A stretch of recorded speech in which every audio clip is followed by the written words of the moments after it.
Oi, amores, como é que vocês estão? Todo mundo bem? Espero que sim, né? Eu sempre faço essa pergunta porque eu quero saber se vocês estão bem. Todo mundo bem, né? Então, vamos lá dar continuidade ao nosso assunto de ecologia. Antes de falar de continuar o assunto, deixa eu só relembrar.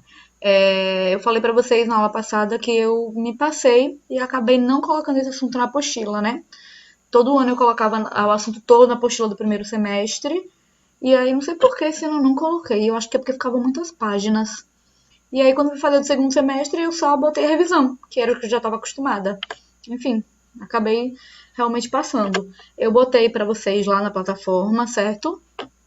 Para que vocês, claro, tenham acesso ao assunto. E quando as aulas voltarem, eu entrego impresso para vocês. Tudo bem? Então, peço desculpas mais uma vez, mas enfim, é o nosso último assunto. E vocês têm ele lá disponível para vocês. Vão lá na plataforma, baixem, porque tá lá todo o assunto de ecologia.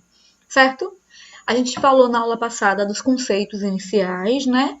E agora a gente vai falar de cadeias alimentares. Esse assunto é muito tranquilo, gente. É um assunto bem fácil mesmo. Então, não tem nada de sobrenatural. São coisas que vocês, inclusive, já ouviram muitas vezes, certo? Já devem ter visto em outras, sei lá, outros assuntos. Não sei. É um assunto bem fácil, ok? Então, peço para que vocês já acessem lá a plataforma, baixem o assunto, para deixar aí para você fazer as questões, né?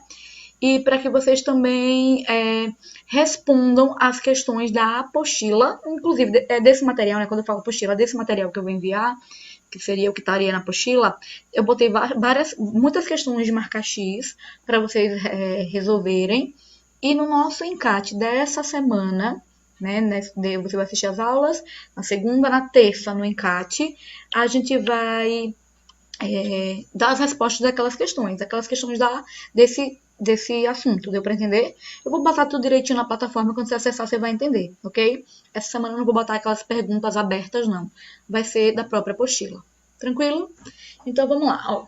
Sobre cadeias alimentares, qual é a definição, né, de cadeias alimentares? É uma sequência na qual os organismos, seres vivos, nutrem-se dos que os antecedem e servem de alimentos para o que os sucedem. Então, é uma sequência de alimentação que mostra como os seres vivos se alimentam. Tranquilo, né? Todo mundo sabia disso. Isso é o óbvio, né? Só que, para além do óbvio, existem outras coisas que a cadeia alimentar também mostra, sabe, gente?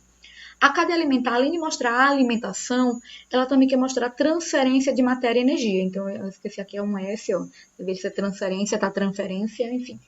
Ela mostra como a matéria e a energia são transferidas através da alimentação. Pronto. A gente chegou agora no que é mais importante. Cadeia alimentar não é só aquilo basiquinho de quem se alimenta de quem serve de alimento para quem. Cadeia alimentar é como a matéria e como a energia se movimentam dentro dos ecossistemas. Ok? Então a gente vai falar muito isso nas questões, vai falar muito isso na aula. Ah, como é que é a matéria? Como é que é a energia? O que aconteceu com a matéria? Ela aumentou ou ela diminuiu? O que aconteceu com a energia? Ela aumentou ou diminuiu? Sabe? Então, cadeia alimentar é fluxo de matéria e energia, ok? A cadeia alimentar sempre deve ter produtores, consumidores e decompositores. Ela é sempre formada por isso, certo? Eu vou falar já um pouco quais são as características dos produtores, características dos consumidores e características dos decompositores.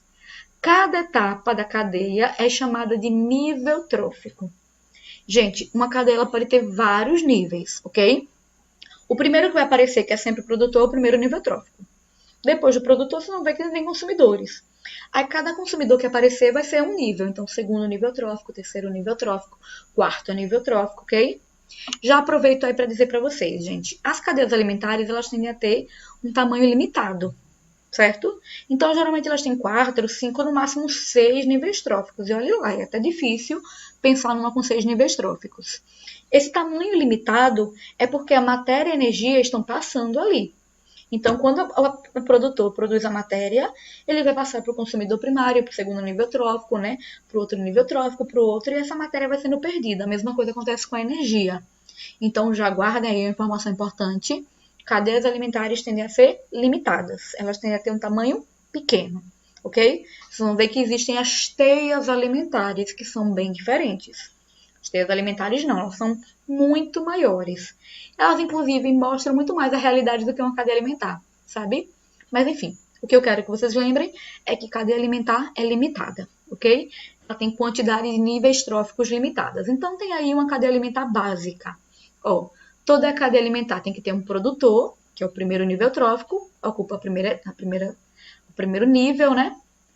Depois, o produtor vai servir de alimento para um herbívoro. O produtor, lembre, é quem produz a matéria e a energia. É sempre um ser vivo fotossintetizante, geralmente é uma planta, ok? É o produtor. Aí, o herbívoro se alimenta da planta, ele é o segundo nível trófico. O carnívoro se alimenta do herbívoro, é o terceiro nível trófico. Aí pode ter vários carnívoros, né? Um se alimentando do outro. Quantos carnívoros aparecerem serão os níveis tróficos, ok? E por fim vai ter o decompositor, que na verdade vai se alimentar de todo mundo aqui, do produtor, do carnívoro e do herbívoro, certo? O decompositor é sempre o último nível trófico. E digo mais, vou até incluir mais um detalhe. O decompositor, gente, ele está aparecendo nessa cadeia geralzona. Mas na realidade ele não aparece nas cadeias. Quando você vê um exemplo de cadeia, nunca vai aparecer decompositor. Por quê? Porque olha o que eu disse. O decompositor, ele se alimentou do produtor, ele se alimentou do herbívoro e ele se alimentou do carnívoro.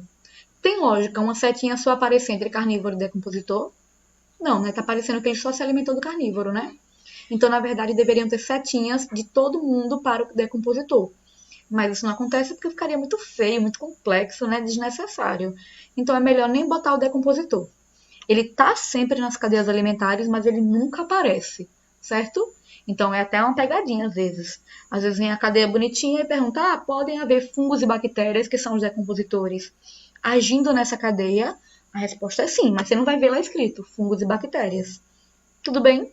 Decompositor não precisa aparecer, ele está sempre lá na cadeia alimentar, mesmo sem aparecer.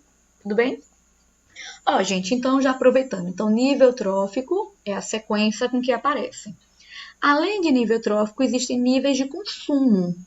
Então, eu falei para vocês que existem consumidores primários, secundários, terciários. Todos os consumidores que aparecerem aqui vão ser consumidores, mas consumidores diferentes. Cuidado com isso.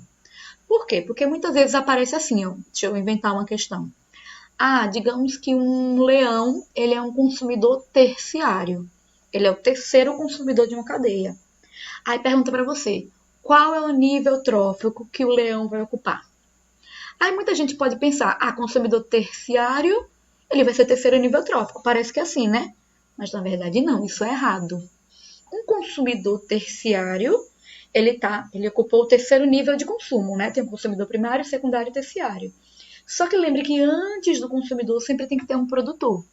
Então, a resposta deveria ser produtor, primeiro nível trófico, consumidor primário, segundo nível, consumidor secundário, terceiro nível trófico, consumidor terciário, que é esse que eu quero, quarto nível trófico. Tem sempre essa disparidade.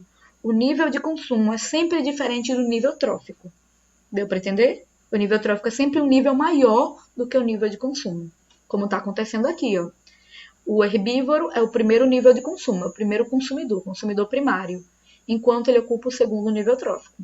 Deu para entender? É bem simplesinha, mas muita gente confunde, certo? Características de cada um, bora lá. Quais são as características dos produtores? Eles são capazes de acumular energia química nos compostos que eles produzem através de fotossíntese, certo? Então, eles são os únicos seres capazes de transformar uma energia luminosa, geralmente a energia luminosa, né, a luz, em uma energia química que fica dentro dos compostos orgânicos, dentro da glicose, dentro da proteína, dentro dos carboidratos. Eles conseguem fazer isso. Eles são seres autótrofos, porque conseguem fazer esse processo. Podem ser fotossintetizantes, obviamente, né, um dos tipos de autótrofo, quando a energia que eles usam é energia solar, energia luminosa, para ser mais exata. E ainda existem também os quimiosintetizantes. Gente, só bactérias conseguem fazer esse segundo processo, né? A grande maioria, eu nunca vi uma cadeia falando de bactérias. Todas as que eu pego são sempre falando de plantas, vegetais. Então, você precisa saber só que existe, certo? Os produtores podem fazer fotossíntese ou quimiossíntese, mas a quimiossíntese é um processo que só acontece em bactérias. Tudo bem?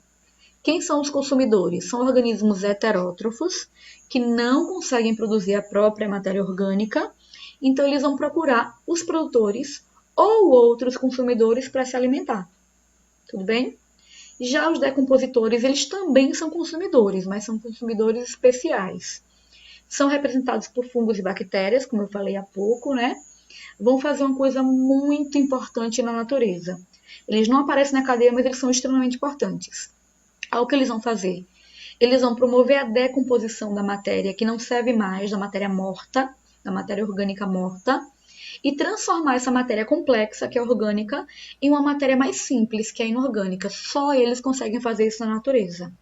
E ainda não terminou. Depois de transformar uma matéria que não servia mais para nada, que era complexa, orgânica, em uma matéria simples, inorgânica, eles ainda vão devolver isso para o ambiente. E esse ambiente, né, obviamente esse solo onde eles estão, é o local onde os vegetais estão, onde os produtores estão. Os produtores vão reutilizar essa matéria. Gente, esse processo de pegar uma coisa que não serve mais, complexa, transformar numa coisa simples e ainda voltar isso para o ambiente é chamado de ciclagem dos nutrientes ou reciclagem dos nutrientes. Ou ainda pode ser chamado de ciclagem da matéria também. Aprendam isso. Isso só acontece por causa dos decompositores. Eles são exclusivos, só eles fazem isso no planeta. Eu até digo mais. Se não fossem os fungos e bactérias, se não fossem os decompositores, o nosso planeta ele seria um grande lixão. Imagine tudo que já morreu nesse planeta. Não dá nem para imaginar, né? Mas tenta imaginar. Tudo que é lixo, tudo que não serve mais, tudo que já morreu, acumulado ao longo de bilhões de anos. É inimaginável, né? Se não fossem os decompositores, esse seria o nosso planeta. Então, eles fazem esse processo super importante de decomposição da matéria e faz essa matéria ser reutilizada. Tranquilo? Deu para entender? Bem importante, né? Então, só alguns exemplos de cadeia para a gente terminar. Cadeia capim, coelho, raposa, onça, né? Em que cada um serve de alimento para o outro. Quais são os níveis tróficos de cada um? Capim é o primeiro nível trófico, coelho o segundo, raposa o terceiro e onça o quarto. Fácil, né? Quais são os níveis de consumo? Bora lá. O capim é o produtor, não é consumidor. O coelho é consumidor primário, a raposa é consumidor secundário, a onça é consumidor terciário. Lembra do exemplo que eu falei? Ó, dá para perceber bem aqui. A onça é o quarto nível trófico, ocupa o quarto nível, enquanto ela é um consumidor terciário. Deu para entender a diferença? Olha lá, e para a gente fechar por hoje, eu disse para vocês que a cadeia alimentar ela é limitada. Ela tem um número definido, como vocês estão vendo aqui, ó, 3 níveis tróficos. Ela não condiz muito bem com a realidade, porque na natureza as coisas não são assim tão fechadas.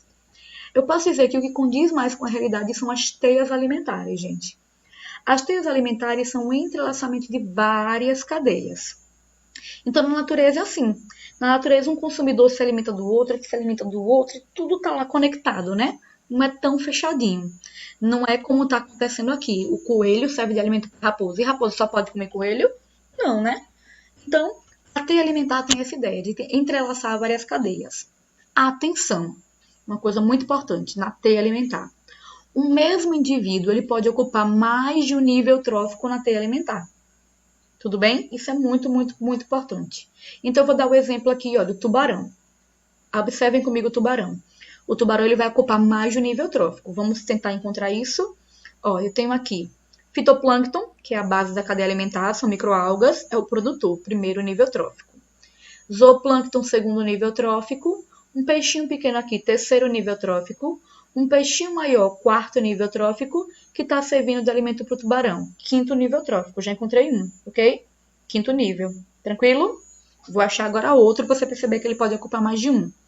Bora lá, vamos começar do fitoplâncton, que ele é sempre a base da cadeia alimentar. Primeiro nível trófico, fitoplâncton. Aí tem esse outro animalzinho aqui, segundo nível trófico. Não é bem isso não, desculpa aqui. Fitoplâncton, vou de novo. Primeiro nível trófico. Essa lagosta aqui, segundo nível trófico. Esse peixe aqui, terceiro nível trófico, que está servindo de alimento para o tubarão, quarto nível trófico. Então, eu segui dois caminhos diferentes, duas cadeias diferentes, e consegui perceber que o predador pode ocupar mais de um nível trófico. Pronto. Essa é a grande sacada da teia alimentar, ok? Na teia alimentar, os organismos podem sim ocupar mais de um nível trófico. Eles podem ser consumidor secundário, terciário, primário e secundário ao mesmo tempo. Ok? Isso, amores, eu vou parar por aqui. Eu vou deixar para falar daquele próximo slide na outra aula. É isso. Se tiverem dúvidas, lembrem de falar comigo. Leiam o assunto ecologia que está na plataforma. Respondam as questões. Nesse caso, eu botei em PDF, mas não vai ser em PDF, não. Vai ser lá do assunto. E na terça-feira, aliás, a gente se vê no encarte. Tudo bem? Até já na próxima aula. Beijo!